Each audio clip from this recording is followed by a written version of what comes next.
Bakit ba minsan nagagalit tayo sa ibang tao, wala naman silang ginagawang mali? Bakit ba minsan kinaiinisan mo yung iba, wala naman silang kasalanan?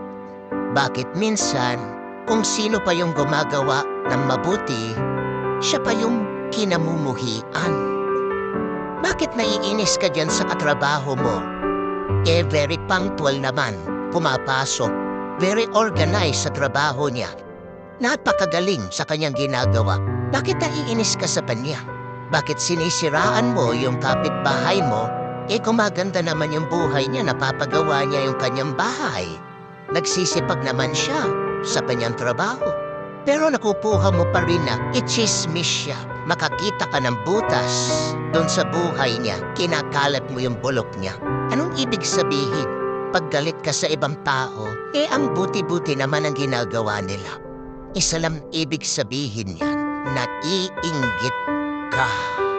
Paggalit ka sa iba, kahit na mabuti sila, ibig nang sabihin, inggit ka.